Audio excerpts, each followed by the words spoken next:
کہ ایمان کی اصل اہمیت اور فضیلت ہے، ایمان والوں کے ساتھ بیٹھنا چاہیے جس سے ایمان آپ کا مضبوط ہوتا ہے۔ لہٰذا یہ وہ بات ہے جو میں نے پہلے بھی عرض کی گزشتہ درس میں بھی، کہ یہ جو نبی کریم صلی اللہ علیہ وسلم نے فرمایا تھا کہ جو شخص پہلی 10 آیات یاد کر لے سورہ کہف کی، یا پھر ایک روایت میں آتا ہے آخری 10 آیات یاد کر لے تو عصم من الدجال، کہ وہ دجال کے فتنے سے محفوظ ہوگا۔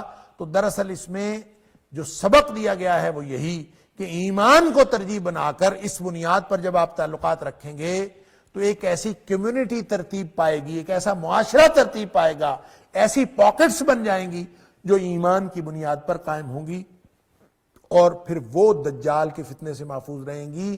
وہ فتنہ جس کے بارے میں نبی اکرم صلی اللہ علیہ وسلم نے فرمایا آدم علیہ السلام کی تخلیق سے لے کر قیامت کے وقوع پذیر ہونے تک تمام فتنوں میں سب سے بڑا فتنہ جو ہے وہ دجال کا فتنہ ہے، اور سارے نبیوں نے اس سے ڈرایا ہے۔ تو اس سے بچنے کا طریقہ یہ ہے کہ آپ ان روحانیت پر مبنی، ایمان کی حفاظت پر مبنی پالیسیوں کو اپنائیں، اور خود بھی ایمان کی حفاظت کریں، اور جو لوگ ایمان کی حفاظت کرتے ہیں ان کے ساتھ جڑیں۔ مطلب یہ کہ خود آپ انفرادی معمولات جو رکھتے ہیں وہ بھی ایمان کی بنیاد پر طے ہونے چاہیے، آپس کے جو رشتہ داریاں ہونی چاہیے وہ بھی ایمان کی بنیاد پر ہونی چاہیے، جو تعلقات معاشرتی استوار ہونے چاہیے وہ بھی ایمان کی بنیاد پر ہونے چاہیے۔ علی ھذا القیاس جب آپ ایمان کی بنیاد پر معاملات کرنے والے سارے لوگ اکٹھے ہوں گے تو اسی معاشرے کے اندر رہتے ہوئے وہ ایک ایسا معاشرہ ہوگا جو گویا غار کسی کیفیت پیش کرے گا، جیسے اصحاب کہف نے فزیکلی ایک غار میں جا کے پناہ لی۔ تو یہ معاشرہ جو ایمانی معاشرہ ہوگا، وہ تعلقات جو ایمانی تعلقات ہوں گے، وہ انفرادی معمولات جو ایمانی معمولات ہوں گے، یہ سارے کے سارے پھر دجالیت سے بچنے کے لیے اور مادیت سے بچنے کے لیے اور مادیت کے اثرات بد سے بچنے کے لیے یہ کمیونٹی جو ہے یہ ایک دوسرے کو سپورٹ کرے گی اور اس کا فائدہ ہوگا۔ لہٰذا یہی ایک طریقہ ہے ایمان کو بچانے کے لیے۔ اپنے ارد گرد آپ فصیل پیدا کرتے جائیں، پروٹیکشن بناتے جائیں اور ڈیفنس لائن بناتے جائیں، اور وہ ڈیفنس لائن فزیکل نہیں ہوتی، وہ ڈیفنس لائن ایمان کی حفاظت کے لیے وہ مانوی اور اعمال کی ڈیفنس لائن۔ مثلا کسی شخص نے اگر صرف فرائض کو پکڑا ہوا ہے، فرائض کی پابندی کرتا ہے، باقی سنتیں، نوافل، مستحبات وہ سارے اس نے چھوڑے ہوئے ہیں، تو وہ صرف فرائض پورے کرتا ہے، تو جب کبھی ڈیمیج ہوگا، جب کبھی باہر سے حملہ ہوگا، جب کبھی شیطان حملہ کرنے میں کامیاب ہوگا، تو وہ اس کی جو ڈیفنس لائن ہے، وہ واحد ڈیفنس لائن اس کے فرائض ہوں گے، ان کے فرائض کو تباہ کر دے گا، آئندہ اس کے فرائض بھی نہیں رہیں گے۔ لیکن اگر اس نے اپنی ڈیفنس لائن میں نوافل کے فرائض کے ساتھ سنتوں کو بھی پابندی کی ہوئی ہے تو دوسری ڈیفنس لائن سنتوں کی ہوگی، پھر اگر وہ نوافل کی بھی پابندی کرتا ہے تو تیسری ڈیفنس لائن وہ ہو گئی، پھر وہ مستحبات کی بھی پابندی کرتا ہے تو پھر ایک اور ڈیفنس لائن پیدا ہو گئی۔ تو گویا جو شخص ایمانی اعمال میں زندگی گزار رہا ہوتا ہے اس کے گرد اللہ تعالیٰ پروٹیکشن کی اور ایک فصیل بنا دیتا ہے، اور اس فصیل کے ساتھ شیطان اور شیطانی قوتیں ٹکرا کر پاش ہو جاتی ہیں، اور اللہ تعالیٰ اس کو محفوظ رکھتا ہے، اس کے ایمان کو۔ یہ وہ کیفیت ہے جو ہم اگر اچیو کر لیں تو ہم دجال کے فتنے سے محفوظ رہیں گے۔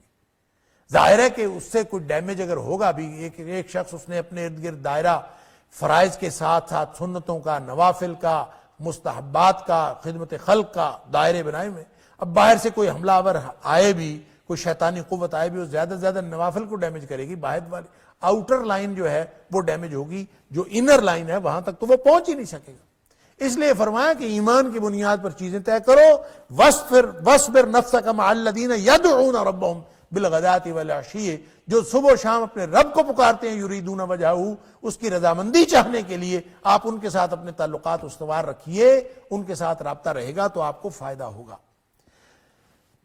نبی اکرم صلی اللہ علیہ وسلم نے فرمایا کہ جو صحبت ہے نا، ایک بری صحبت ہوتی ہے، ایک اچھی صحبت ہوتی ہے۔ بری صحبت انسان کو برا کر دیتی ہے اور اچھی صحبت انسان کو اچھا بنا دیتی ہے۔ لہٰذا یہ جو قرآن کا حکم ہے، نبی کریم صلی اللہ علیہ وسلم کا فرمان اسی کی تائید کر رہا۔ آپ نے فرمایا اچھی صحبت عطار کی دکان کی طرح ہے۔ جیسے آپ کسی خوشبو فروش کی دکان پہ جائیں تو آپ خوشبو خریدیں چاہے نہ خریدیں، وہ خوشبو آپ کے ناک میں تو گھسی جائے گی، آپ کچھ نہ کچھ استفادہ تو اس کا کر ہی لیں گے خوشبو کا، سبحان اللہ۔ ایک معطر فضا کے اندر تو آپ گئے، جب بھی آپ گئے، سبحان اللہ۔ اور یہ گویا مثال ہے اچھی صحبت کی۔ اور جو بری صحبت ہے اس کی مثال لوہار کی بھٹی ہے، لوہار کی دکان ہے. نبی اکرم صلی اللہ علیہ وسلم نے فرمایا وہ وہاں سے کوئی سودا صرف نہ بھی لینا ہو، کوئی شخص لوہار کی دکان پہ گیا ہے، ظاہر اس نے بھٹی دہکائی ہوئی ہوتی ہے، وہاں سے انگارے نکل رہے ہوتے ہیں، چنگاریاں اٹھ رہی ہوتی ہیں، لوہا جب گرم گرم لوہا کوٹا جا رہا ہوتا ہے یا اس کو رگڑا جا رہا ہوتا ہے، اس کی بھی چنگاریاں ارد گرد پھیل رہی ہوتی ہیں. تو آپ وہاں سے کچھ خریدیں چاہے نہ خریدیں، چنگاری تو کوئی نہ کوئی آپ کے اوپر پڑ ہی جائے گی، اور دھواں وہ تو آپ کے ناک میں گھس ہی جائے گا. اللہ اکبر. تو یہ بری صحبت اور اچھی صحبت کی مثال دی ہے. تو وہ لوگ جو اچھی صحبت کے علم بردار ہیں، جن کو اللہ تعالیٰ نے اچھی صحبت کریٹ کرنے کا ذمہ دار بنایا ہے، اور وہ ہر وقت اللہ کی رضامندی چاہتے ہیں، آپ اپنے آپ کو ان کے ساتھ جوڑ لیں تاکہ آپ اچھی صحبت سے استفادہ کر سکیں. اور وَلَا تُطِعْ مَنْ أَغْفَلْنَا قَلْبَهُ عَنْ ذِكْرِنَا وَاتَّبَعَ هَوَاهُ، جو لوگ جن کا معاملہ جو ہے وہ حد سے بڑا ہوا ہے، وَكَانَ أَمْرُهُ فُرُطًا، حد سے بڑا ہوا ہے، وَاتَّبَعَ هَوَاهُ، اور وہ اپنے خواہش نفس کے مطابق زندگیاں گزارتے ہیں، اور ان کے دل غافل ہیں اللہ کی یاد سے، ان کے پیچھے کبھی نہ چلیں. اب دیکھ لیں یہ ایک معیار ہے، قیادت آپ نے چننی ہے تو جو غافل دل والے ہیں اور جو خواہشات نفس کی تکمیل کرنے والے ہیں ان کو آپ اپنا قائد نہ چنیں کبھی بھی، کیونکہ قرآن کہتا ہے وَلَا تُطِعْ، ان کا حکم نہ مانے. ان کا حکم نہ مانے تو آپ اندازہ کیجئے کہ جو ہمیں الیکشن میں اپنی قیادت چننے کا موقع ملتا ہے تو اس وقت ہمیں ان چیزوں کا خیال رکھنا چاہیے کہ کہیں ہماری قیادت ایسی تو نہیں. اور یہ جہاں کہیں بھی کسی چیز کو ذمہ داری دی جائے تو اس میں یہ بنیادی شرائط کے طور پر یہ دیکھنا چاہیے کہ کہیں وہ اللہ سے غافل تو نہیں، کہیں وہ شیطان کا ساتھی تو نہیں ہے، کہیں وہ ہوائے نفس کی پوجا کرنے والا تو نہیں. اس لیے کہ جو امتحان ہے وہ تو یہی ہے کہ کون اللہ اور اس کے رسول صلی اللہ علیہ وسلم کے حکم ماننے والا ہے اور کون خواہش نفس کی پیروی کرنے والا. لہذا ایک طرف یہ فرمایا کہ نیک لوگوں سے تعلق رکھنا ہے، اور ایک طرف ساتھ یہ بھی فرمایا کہ بد لوگوں سے تعلق نہیں رکھنا. وَقُلِ الْحَقُّ مِن رَبِّكُمْ، اور یہ کہتے رہا کرو، یہ اعلان کر دو کہ حق تو میرے رب کی طرف سے ہے. فَمَنْ شَاءَ فَلْيُؤْمِنْ وَمَنْ شَاءَ فَلْيَكْفُرْ، یعنی یہ قرآن حق ہے، نبی کریم صلی اللہ علیہ وسلم حق ہیں، اور کوئی شخص ایمان لاتا ہے لائے، نہیں لاتا ایمان نہ لائے، حق کو اس بات سے کوئی فرق نہیں پڑتا. اِنَّا أَعْتَدْنَا لِلظَّالِمِينَ نَارًا، ہم نے ظالموں کے لیے آگ تیار کر رکھی ہے. احاط بہم سرادقها، جس کو گھیر رکھا ہے اس کی قناتوں نے. وَإِن يَسْتَغِيثُوا، اگر وہ وہاں اس میں پانی مانگیں، يُغَاثُوا بِمَاءٍ كَالْمُهْلِ، اللہ اکبر، تو یہ ایک ایسا پانی ان کو پلایا جائے گا، ایسا پانی پیش کیا جائے گا جو ان کی فریاد رسی کی جائے گی، کالمہل، جو تیل کی تلچھٹ کی مانند ہوگا. اللہ اکبر، انتہائی گرم. یشوی الوجوہ، وہ چہروں کو بھون کے رکھ دے گا. اللہ اکبر، اللہ تعالیٰ معاف فرمائے. تو یہ گویا ایک طرف عملی ضابطہ دیا جا رہا ہے، اور پھر اس عملی ضابطے کو نہ ماننے کا انجام بتایا جا رہا ہے کہ جو لوگ نہیں مانتے وہ پھر ایسے انجام سے دوچار ہوں گے. بیس شراب، بہت ہی برا وہ مشروب ہے، وساعت مرتفقہ، اور انتہائی بری وہ آرام گاہ ہے اور رہائش گاہ ہے. کوئی شخص جو ہے وہ اللہ اور اس کے رسول صلی اللہ علیہ وسلم کی باتیں نہیں مانتا اور اس ایمان والے معمولات اور ایمان والی کمیونٹی کے ساتھ نہیں رہتا، تو پھر اس کا انجام یہ ہے. اللہ تعالیٰ معاف فرمائے. البتہ ان الذین آمنوا وعملوا الصالحات، وہ لوگ جو ایمان والے ہیں، ایمان کی حفاظت، ایمان کی مضبوطی، ایمان کو وہ اپنی پہلی پریورٹی بناتے ہیں، وعملوا الصالحات، اور نیک عمل کرتے ہیں. انا لا نضیع اجر من احسن عملا، اور فرمایا ہم ایسے شخص کی جو اچھے عمل کرتا ہے اس کا کبھی بھی اجر ضائع نہیں کرتے. سبحان اللہ. انا لا نضیع، بے شک ہم نہیں ضائع کرتے، اجرا، اس شخص کا اجر، من احسن عملا، جو بھی اچھا عمل کرے. یہ اچھا عمل وہی ہے جس کے امتحان میں ہم سب کو اصل میں مبتلا کیا گیا ہے. لیبلوکم ایکم احسن عملا. یہاں بھی سورہ کہف کی ابتدا میں بھی ہم نے پڑھا کہ انا جعلنا ما علی الارض زینۃ لها لنبلوہم ایہم احسن عملا. سبحان اللہ. کہ یہ جو دنیا کی زینت ہے ہم نے خود بنائی ہے، دنیا کو خوبصورت ہم نے خود بنایا ہے تاکہ ہم امتحان کریں ان کا. انا جعلنا ما علی الارض زینۃ لها، یہ پوری روئے زمین کی چیزیں ہم نے خود خوبصورت اور اٹریکٹیو بنائی ہیں تاکہ ہم ان کا امتحان کریں. یہ کوئی اہمیت والی چیز نہیں ہے لیکن خوبصورت بنائی گئی ہے، خوبصورت بنائی گئی ہے امتحان کے لیے.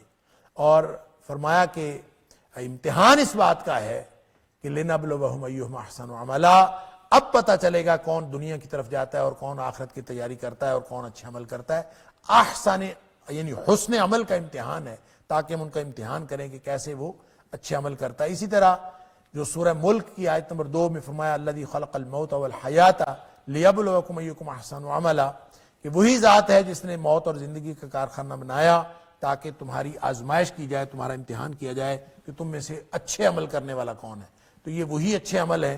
اب اللہ فرما رہا ہے کہ یہ جو نیک عمل کرتے ہوئے اور ایمان کی حفاظت کرتے ہوئے اللہ کے پاس جائیں گے اور ان کو کہا جائے گا انا لا نضیع اجر من احسن عملا، جو اچھے عمل کرتا ہے ہم اس کا اجر کبھی ضائع نہیں کرتے. سبحان اللہ.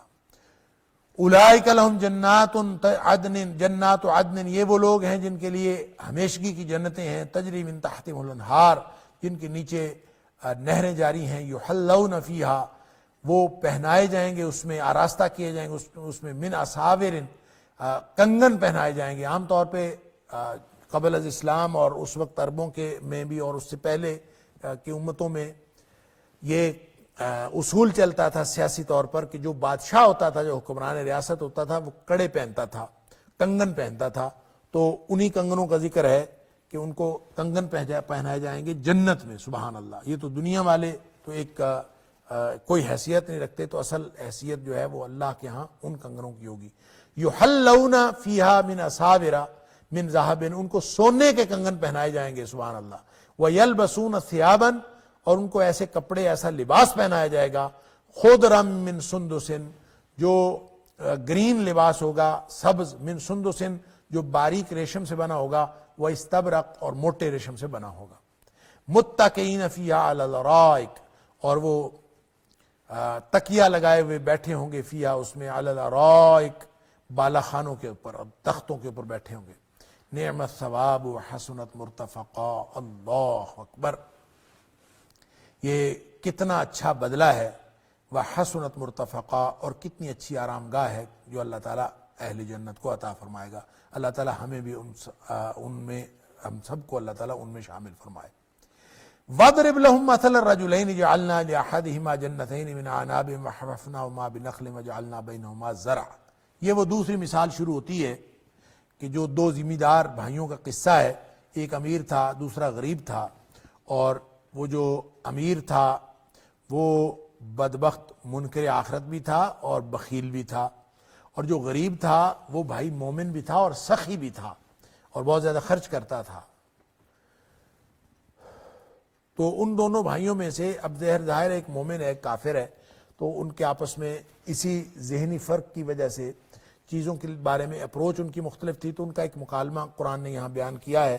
گویا یہ دولت کی آزمائش ہے، اور دولت کی آزمائش کے آخر پہ کیا ہوتا ہے پھر کہ دولت انسان کے ہاتھ میں نہیں رہتی، انسان ہاتھ ملتا رہ جاتا ہے. اللہ اکبر. اور یہ سبق یہاں پہ دیا گیا ہے اس مثال کے ذریعے سے. فرمایا کہ وَاضْرِبْ لَهُمْ مَثَلَ الرَّجُلَيْنِ، آپ بیان فرما دیجئے ان کے لیے دو آدمیوں کی مثال. جعلنا لأحدہما، بنایا ہم نے ان میں سے کسی ایک کے لیے، جنتین، دو باغ، یعنی ان میں سے ایک کو تو ہم نے دو باغ عطا کیے تھے. من اعناب، وہ باغ جو تھے کھجور انگور کے باغ تھے.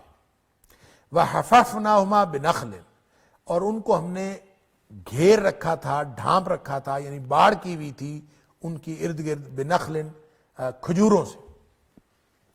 وجعلنا بینہما زرعا، اور ان دونوں باغوں کے درمیان میں ہم نے کھیتی بنائی ہوئی تھی. اب بیچوں بیچ کھیتی بھی تھی. اس کا مطلب ایک تو یہ ہو سکتا ہے کہ جو باغ ہیں، درخت لگے ہوئے ہیں، اس کے نیچے کھیتی بھی ہے، درخت بھی ہیں، کھیتی بھی ہے، یہ بھی ہو سکتا ہے. اور ایک یہ کہ ایک باغ ادھر ہے، ایک باغ ادھر ہے، اور درمیان میں اس کے جو ہے وہ کھیت اللہ تعالیٰ نے، یعنی یہ وہ نعمتیں ہیں جو ذمہ دار ہی جانتے ہیں کہ یہ باغ اور کھیت اور یہ سارا کچھ جو ملا ہوا ہو، اور یہ بہت بڑی نعمت ہوتی ہے. اور جو اس طرح کی نعمتیں رکھنے والا جو کسان یا ذمہ دار ہے، وہ سمجھتا ہے کہ شاید مجھے جو کچھ دیا گیا ہے اس سے بہتر کبھی کسی کے پاس ہو ہی نہیں سکتا.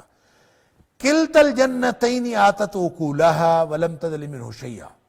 اب اوپر سے ایک تو یہ سارا ماحول ایسا شاندار ہے، اوپر سے فرمایا کہ وہ جو دونوں باغ ہیں، آتت اکولہا، وہ دونوں پھل بھی دے رہے.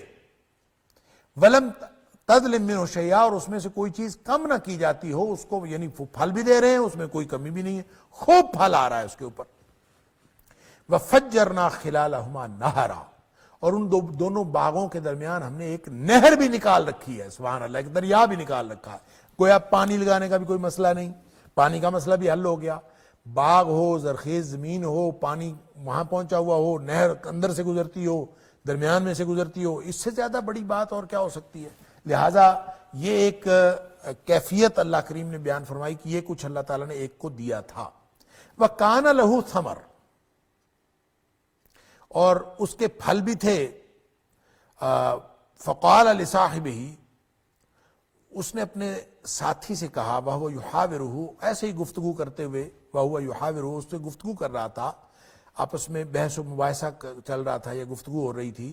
تو اس نے دوسرے سے کہا، انا اکثر منک مالا واعز نفرا، میں مال کے اعتبار سے تم سے زیادہ ہوں، اور میرے پاس جو افرادی قوت ہے وہ بھی زیادہ ہے.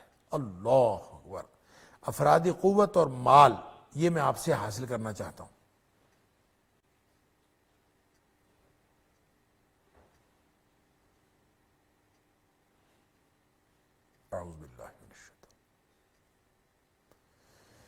اعوذ باللہ من الشیطان الرجیم. وَكَانَ لَهُ ثَمَرٌ، اور اس کے پھل تھے. فَقَالَ لِصَاحِبِهِ، اور اس نے اپنے ساتھی سے کہا، وہ یحاور، ایسے ہی بات کرتے ہوئے، گفتگو کرتے ہوئے گفتگو کر رہا تھا، انا اکثر منک، میں تجھ سے کثرت میں ہوں، اکثریت میں ہوں، مالاً مال کے اعتبار سے، واعز نفر، افرادی قوت بھی میرے پاس زیادہ ہے. یہ اس نے اپنا گویا برتری جتائی کہ میرے پاس افرادی قوت بھی زیادہ ہے اور مال بھی زیادہ ہے. اب دیکھ لیجئے کہ دنیا میں ہمیشہ سے برتری اور فوقیت کی یہی دو چیزیں، یہی بنیاد رہی ہیں، اور ہمیشہ لوگوں نے یہی سمجھا ہے کہ جس کے پاس مال زیادہ ہو اور جس کے پاس افرادی قوت زیادہ ہو، وہ افرادی قوت بیٹوں کی صورت میں ہو سکتی ہے، وہ خدام کی صورت میں ہو سکتی ہے، وہ پیروکاروں کی صورت میں ہو سکتی ہے، فالوئنگ جو آپ کے پیچھے چلنے والے ہیں، فالوئنگ کرنے والے، ان کی صورت میں ہو سکتی ہے. جتنے بھی افرادی قوت ہو وہ ایک قوت کا ایک بنیاد قرار پاتی ہے، اور دوسری دولت، یہ فضیلت ہے. یہی وجہ ہے کہ وہ جو سورہ بقرہ میں اللہ کریم نے ذکر کیا کہ بنی اسرائیل نے جب کہا تھا اللہ کے نبی سے کہ ہمارے لیے ایک بادشاہ مقرر کر دیجئے تاکہ ہم اس بادشاہ کی قیادت میں جنگ کریں، تو انہوں نے پھر بادشاہ مقرر کیا تھا طالوت کو. تو انہوں نے یہی اعتراض کیا تھا کہ طالوت کے پاس تو نہ دولت ہے اور نہ ہی یہ افرادی قوت رکھتا ہے، لہٰذا اور حسب نسب کے اعتبار سے بھی اس کا وہ خاندان نہیں ہے کہ جو مضبوط خاندان ہو، لہٰذا آپ نے اس کو کیوں بنایا، اعتراض کیا تھا انہوں. تو اللہ تعالیٰ نے اس کا جواب یہ دیا کہ اپنے نبی کے ذریعے سے کہ وَزَادَهُ بَسْطَةً فِي الْعِلْمِ وَالْجِسْمِ، کہ اللہ نے اس کو وافر تعداد میں، وافر مقدار میں دیا ہے، جسم بھی یعنی جسمانی طاقت بھی، اور علم بھی وافر مقدار میں دیا. گویا فضیلت کی وجہ دولت اور افرادی قوت نہیں ہوتی، بلکہ جسمانی صلاحیتیں اور علم کی قوت ہوتی ہے. اللہ تعالیٰ نے یہاں بھی اس بھائی نے جو ذمہ دار بھائی تھا، اب ظاہر ہے انسان مال کی آزمائش میں پھنس جاتا ہے، مال بہت بڑی آزمائش ہے، اور مال جس شخص کے پاس آ جائے، اب ظاہر ہے کہ اس کو پھر چیزیں جو ہیں حقیقت کی اشیاء پھر وہ دھندلی نظر آتی ہیں، اس کو بھی صاف نظر نہیں آتا. اگر کوئی شخص مالدار ہو کر بھی اپنے آئینہ بصیرت کو دھندلا نہ ہونے دے، سبحان اللہ، تو یہ اس کی ایک خاص گویا اس کی فضیلت ہوگی اور اس کی ایک سعادت ہوگی اور اس کا مقدر ہوگا، وگرنہ عام طور پہ ایسا ہوتا نہیں. شیخ سعدی نے غالباً کہیں کہا ہے کہ مثلا یہ دیسی گھی جو ہے یہ بہت عمدہ چیز ہے، غذائیت اس میں ہوتی ہے، قوت بخش ہے، انسان اپنی غذا میں استعمال کرتا ہے تو اس کو بہت سارے اس کے اندر فوائد ہیں. لیکن یہی گھی جو ہے اگر کسی شیشے پر ڈال دیا جائے، آئینے کے اوپر، سبحان اللہ، تو یہ اس کو دھندلا کے رکھ دیتا. تو دولت کی صورتحال بھی یہی ہے. اللہ اکبر.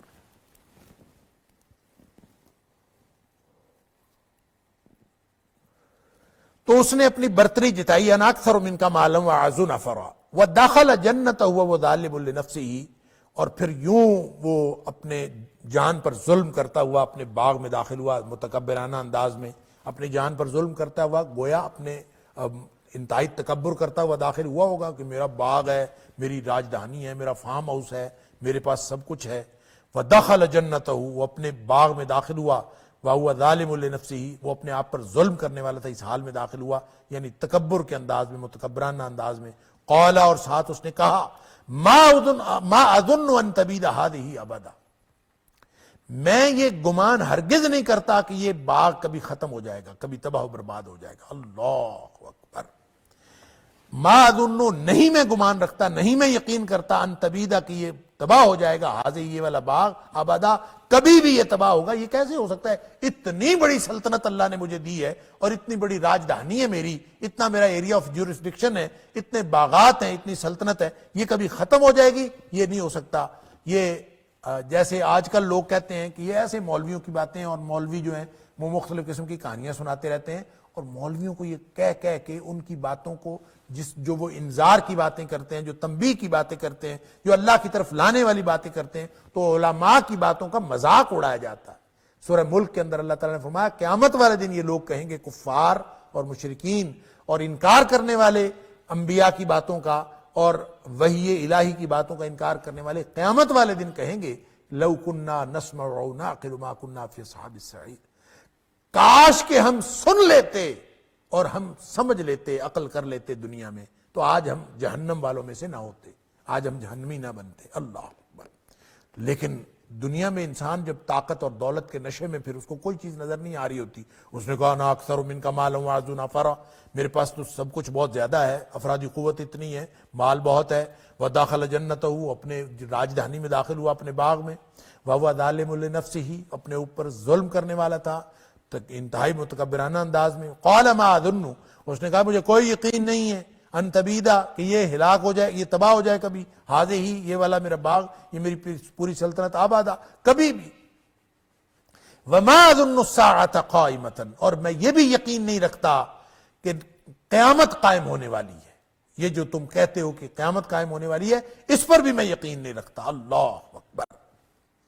وَلَئِن رُدِدتُّ، ہاں اگر میں گیا بھی، میں واپس لوٹایا گیا بھی، اللہ اکبر، یعنی مجھے اگر واپس بھیجا بھی گیا، کوئی ایسی بات، کوئی ایسی آخرت کا کوئی جہان اگر ہے بھی، وَلَئِن رُدِدتُّ إِلَىٰ رَبِّي، میں اگر اپنے رب کی طرف واپس لوٹایا گیا، جس طرح کہ تم کہتے ہو، میں تو یقین نہیں رکھتا، جس طرح تم کہتے ہو اس طرح اگر مجھے لوٹایا گیا بھی، لَأَجِدَنَّ خَيْرًا مِّنْهَا مُنْقَلَبًا، تو میں وہاں جا کے اس سے بہتر پاؤں گا۔ اللہ اکبر۔ یعنی اس کا خیال یہ تھا کہ میری جو لوٹ کر جانے کی جگہ بھی ہوگی وہ اس سے بہتر ہوگی، مجھے وہاں بھی ٹھکانہ اس سے بہتر ملے گا۔ یہ اکثر کافروں کا شک یہ قرآن نے بیان کیا ہے، سورہ حامیم سجدہ کی آیت نمبر 50 میں بھی اور سورہ مریم کی آیت نمبر 77 میں بھی اس طرح کی بات اللہ کریم نے بیان فرمائی ہے کہ کافروں کا یہ زعم باطل، یہ گمان باطل، یہ یقین باطل کہ ہم یہاں بھی ہم موج کر رہے ہیں، ہم آگے بھی جا کے موج کریں گے۔ یہی بات اس نے کہی کہ جناب اس کا بھائی جو تھا بیچارہ کہ کمزور تھا مالی طور پر بھی، افرادی قوت کے اعتبار سے بھی،